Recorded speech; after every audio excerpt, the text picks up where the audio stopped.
Hi hello welcome to post 360. నేను మీ మురళీరాపల్లి. కొండా సురేఖ ఈమె గురించి అందరికీ తెలుసు. కొండా సురేఖ రీసెంట్గా శ్రీశైలంలో టెంపుల్ దర్శించుకోవడానికి, దేవుని దర్శించుకోవడానికి వెళ్ళారు. అక్కడ మీడియా ముఖంగా ఆవిడ మాట్లాడుతూ ఏమంటున్నారంటే, మా దురదృష్టం కొద్దీ బైఫర్కేషన్ జరిగినప్పుడు, అదే రాష్ట్రం విడిపోయినప్పుడు శ్రీశైలాన్ని ఆంధ్రాకి ఇచ్చేయటం జరిగింది. అది చాలా బాధాకరమైన విషయం, మేము చాలా బాధపడుతున్నాం దాని గురించి అని చెప్తూనే, తిరుపతిలో కూడా తెలంగాణకి అన్యాయం జరుగుతుంది, తిరుపతికి వచ్చే తెలంగాణ భక్తులపైన సరిగా కాన్సన్ట్రేషన్ చేయట్లేదు, వాళ్ళని తక్కువగా చూస్తున్నారు అంటూ ఈవిడ మాట్లాడటం జరిగింది. మా దురదృష్టం ఏంటంటే, అంతకుముందు మా తెలంగాణలో అంతా కలిసినప్పుడు మాకుండేది గుడి. మేము శ్రీశైలం గుడిని విడిపోవడం వలన కోల్పోయినా కూడా మాకు ఈ భక్తి అయితే మాకు ఎప్పుడు కూడా ఉంటుంది. కాకపోతే మాకు కొంత ఇబ్బందికరమైన వాతావరణం ఎక్కడుందంటే, తిరుమల తిరుపతి దేవస్థానం నుండి మా తెలంగాణ నుంచి వచ్చేటువంటి భక్తులు కొంత గత గవర్నమెంట్ నుంచి నిర్లక్ష్యానికి గురి కాబడతా ఉన్నారు. ఆ విషయంలో మేము ఇప్పుడు ప్రస్తుత గవర్నమెంట్తో మంతనాలు జరుపుతూ ఉన్నాము.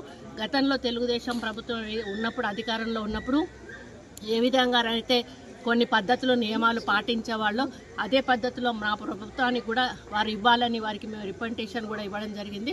ముఖ్యమంత్రి గారు కూడా, ఈ రాష్ట్ర ముఖ్యమంత్రి గారితో కూడా మాట్లాడడం జరిగింది.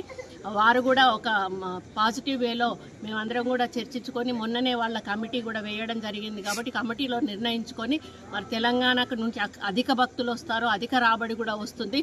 మరి గతంలో మాకు అక్కడి నుంచి కళ్యాణ మండపాలు కానీ, గుళ్ళ డెవలప్మెంట్ల కోసం కానీ, కాలనీ గుళ్ళ కోసం కానీ మాకు చాలా నిధులు వచ్చేవి. మరి అదేవిధంగా మళ్ళీ అక్కడి నుంచి మాకు నిధులు రావాలని కూడా వారిని కోరుతూ, ఎందుకంటే తెలంగాణలో చాలా గుళ్ళు ఎక్కువగా ఉన్నాయి, మరి ప్రాచీనమైనటువంటి గుళ్ళు కూడా చాలా ఎక్కువగా ఉన్నాయి. కళ్యాణ మండపాలు గ్రామాన కూడా అడుగుతూ ఉన్నారు. కాబట్టి టీటీడీ వారు తలుచుకుంటే ఇవన్నీ కూడా జరిగే అవకాశం ఉంటుంది. కాబట్టి వారు తప్పకుండా ఒప్పుకొని మా తెలంగాణకు ఒక ప్రత్యేకమైనటువంటి మరి నమ్మకాన్ని కలిగించి మా మీద ఒక ప్రత్యేక దృష్టి సారిస్తారని ఆశిస్తూ, మరి స్వామివారికి దర్శనం చాలా బాగా అయింది. మళ్ళీ వారు మమ్మల్ని త్వరలోనే రప్పించుకొచ్చారని ఆశిస్తూ సెలవు తీసుకుంటారు. అంటే నాకు తెలిసి తెలంగాణ నుంచి తిరుపతికి వెళ్ళే భక్తులు అందరూ ఈ తెలంగాణ భక్తులు అని పక్కకు తీసి, వాళ్ళకి పాపం బొట్లు పెట్టి కాళ్ళు కడిగి నెత్తి మీద పన్నీర్ చల్లి పంపించాలా ఏంటి? తిరుపతికి వెళ్ళే భక్తులు అన్ని ప్రదేశాల నుంచి, ఇండియాలో ఉన్న ప్రతి ఒక్క ప్రాంతం నుంచి వస్తారు. అటు అలా వచ్చే వాళ్ళకి అది తిరుపతి నుంచి, తెలంగాణ నుంచి వచ్చారా, బీహార్ నుంచి వచ్చారా, జైపూర్ నుంచి వచ్చారా, లేకపోతే మహారాష్ట్ర నుంచి వచ్చారా, ఎలా తెలుస్తుంది అక్క? ఈసారి నుంచి నువ్వు పోయినప్పుడు మీ తెలంగాణ భక్తులని మెల్లో బోర్డు వేసి పంపించే తిరుపతికి. అప్పుడు అమ్మో తెలంగాణలో వచ్చారా, అలాగే వాళ్ళకి కాళ్ళు కడిగి బొట్లు పెట్టి నెత్తి మీద పన్నీర్ చల్లి హారతులు ఇచ్చుకుంటూ లోపలికి తీసుకెళ్తారు. గుండాలు మాట్లాడతాను కొండా సురేఖ. భక్తుల్లో తేడాలే ఉంటాయి. ఎవరు వచ్చినా తిరుపతి టెంపుల్లోకి ఎవరు వచ్చినా వాడు శ్రీవారి భక్తులే. అందరికీ ట్రీట్మెంట్ ఒకే విధంగా ఉంటుంది. నువ్వెందుకు అనుచితమైన వ్యాఖ్యలు, పిచ్చి పిచ్చి వ్యాఖ్యలు చేస్తూ ఉంటావు? అండ్ ఈవిడ ఇంకోటి మాట్లాడుతుంది ఏంటంటే, దురదృష్టవశాత్తు మేము శ్రీశైల టెంపుల్ని కోల్పోయాం, దురదృష్టవశాత్తు మేము హైటెక్ సిటీని కోల్పోయాం, దురదృష్టవశాత్తు ఆంధ్ర వాళ్ళు రాజధాని కోల్పోయారు, దురదృష్టవశాత్తు ఆంధ్ర వాళ్ళు తెలంగాణ బైఫర్కేషన్లో చాలా లాస్ అయ్యారు, దురదృష్టవశాత్తు చాలా జరిగింది. మీరేం చేశారు? తెలంగాణ తరపు నుంచి మీరు ఏం చేశారు? ఏం చేయలేదు కదా. మూసుకొని అన్నీ కన్స్ట్రక్షన్ చేసి రాజధాని చేతిలో వస్తే హ్యాపీగా తిని తొంగుంటున్నారు, అంతే కదా. అంతేనే కదా? అవును. ఇప్పుడు ఈవిడ వర్షన్ ఏంటంటే తిరుమల తిరుపతి దేవస్థానంలో గత ప్రభుత్వంలో ఎప్పుడైతే వైఎస్ఆర్సీపీ ప్రభుత్వంలో ఉందో అప్పుడు ఈ తెలంగాణకు వచ్చే ఫండ్స్ మీద అన్యాయం జరిగిందంట. ఏంటి? తిరుమల తిరుపతి దేవస్థానం నుంచి తెలంగాణకు వచ్చే ఫండ్స్ పైన అన్యాయం జరిగిందంట. ఇప్పుడు మళ్ళీ చంద్రబాబు నాయుడు గారు వచ్చిన తర్వాత ఆ టర్మ్స్ అన్నీ రీబిల్డ్ చేస్తున్నారంట. ఏంటి చేసి కావాల్సింది, తిరుమల తిరుపతి దేవస్థానంలో ఏదైతే హిందూ ఆలయాల నిర్మాణం కోసం కొంత డబ్బు కేటాయిస్తారు, అదేవిధంగా ఎవరైతే బ్రాహ్మిన్స్, ఎవరైతే పూజారులు ఉన్నారో వాళ్ళ సంక్షేమం కోసం కొంత డబ్బు పంపిస్తూ ఉంటారు. ఇవన్నీ మళ్ళీ మా రాష్ట్రానికి పంపించండి, మేము గుళ్ళు కడతాము, మేము మండపాలు నిర్మిస్తాము, మేము అది చేస్తాము, మేము ఇది చేస్తాము, గుళ్ళను విస్తారంగా పెంచుకుంటూ వెళ్తాము. కాబట్టి తిరుమల తిరుపతి దేవస్థానం వాళ్ళు కూడా మా తెలంగాణ గుళ్ళ నిర్మాణానికి డబ్బులు తిరుపతి దేవస్థానం నుంచి పంపించండి అని అడుక్కుంటుంది ఈవిడ. మేము కూడా అడుగుతామమ్మా, తప్పే ఉంది, మీరు ఏదో గుళ్ళు కట్టుకోవడానికి అడుగుతున్నారు. మేము కూడా సాఫ్ట్వేర్ కంపెనీల నుంచి వచ్చే లాభాలు ఆంధ్రాకి పంచండి, ఎందుకంటే ఇక్కడ ఆంధ్రాలో సాఫ్ట్వేర్ కంపెనీలు లేవు. అదేవిధంగా గచ్చిబౌలిలో వచ్చే ఇన్కమ్ ట్యాక్స్లు ఏవైతే ఉన్నాయో అవి కూడా ఆంధ్రాకి పంచండి, కొంచెం తీసుకుంటారు. అంతేకాదా మీకు రాష్ట్రానికి పన్నుల రూపంలో అయితే ఏమైతే కడుతున్నారో ఉమ్మడి ఆంధ్రప్రదేశ్లో పంచుకుందాం అనుకున్నారు, మీరు ₹1 కూడా ఇవ్వలేదు. కానీ ఏదైతే పన్నులు వస్తున్నాయో అందుట్లో కూడా ఆంధ్రప్రదేశ్ కొంత డబ్బులు ఇవ్వండి. మీకు వచ్చే మీరు మిగులు బడ్జెట్లో ఉన్నారు, మీరు మిగులు బడ్జెట్లో ఉన్న రాష్ట్రం పక్క రాష్ట్రానికి సాయం చేయొచ్చు కదా, మరి మీరు చెయ్యరు. తిరుపతి దేవస్థానం నుంచి మాత్రం మీకు బెనిఫిట్స్ కావాలి. దానికి పాత గవర్నమెంట్ని నిందించాలి, ఇప్పుడున్న గవర్నమెంట్ని పొగడాలి. అసలు ఏం బతుకమ్మ అనేది? కొండ సురేఖ, నువ్వు కొండల్లో నుంచి వచ్చిన కొండ మొహం దానివా ఏమన్నా ఏంటి?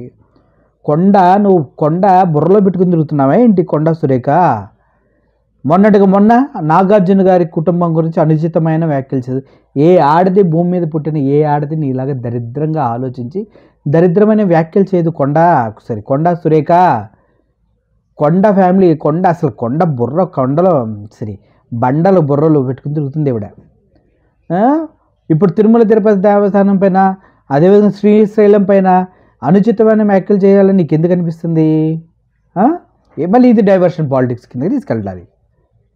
సిగ్గుండాలమ్మా నీ వయసుకి, నీ ఆడజాతికి, నువ్వు మాట్లాడే మాటలకి, నువ్వు ఆడవాళ్ళ మీద వేసే నిందలకి, నాగార్జున ఫ్యామిలీకి చేసిన అన్యాయానికి అసలు కొద్ది కూడా దయ దాక్షిణ్యాలు ఏమీ లేవు. ఇప్పుడు మళ్ళీ దేవుళ్ళ మీద పడింది వచ్చి. కొద్దిగా బుద్ధి జ్ఞానం ఉన్న వాళ్ళు ఎవరు దేవుళ్ళ గురించి అనుచిత వ్యాఖ్యలు, దేవాలయాల గురించి చేయరు. కేసీఆర్ ఉన్నప్పుడు హ్యాపీగా యాదాద్రిని ఫుల్గా డెవలప్ చేశాడు, మంచిగా డెవలప్ చేశాడు. హైదరాబాద్లో పెద్దమ్మ తల్లి టెంపుల్ ఉంది, ఎంత పెద్ద టెంపుల్, ఎంతమంది వస్తూ ఉంటారు.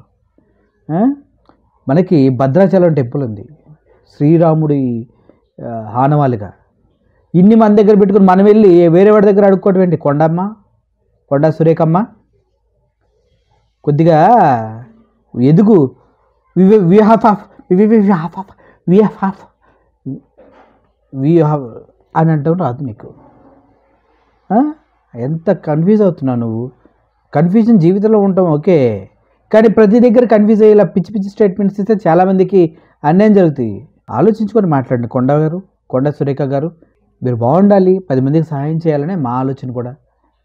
ఇలా పిచ్చి పిచ్చి మాటలు మాట్లాడకండి, పిచ్చెక్కింది అనుకుంటారు ప్రజలంతా. అర్థమైందమ్మా Kondamma? Thank you for watching this video. కొండ సురేఖ గారు చేసిన వ్యాఖ్యలపైన నాకైతే చాలా బాధ కలిగింది. మిగులు బడ్జెట్ ఉన్న స్టేటే పక్క స్టేట్ పైన, దేవాలయాల శాఖలపైన అడుక్కునే స్థితికి తీసుకెళ్ళి తెలంగాణ దీనత్వాన్ని ఎవరు తెలియజేస్తుంది. చిచ్చి, ఎంత దిగజారిపోయిందా తెలంగాణ అనిపిస్తుంది నాకు కూడా. మన దగ్గర మిగులు బడ్జెట్ ఉంది, మనమే అన్నింటినీ కాపాడుకోవాలి. మనం దేనికి కావాలని డబ్బులు ఇచ్చే స్తోమత మనకుంది.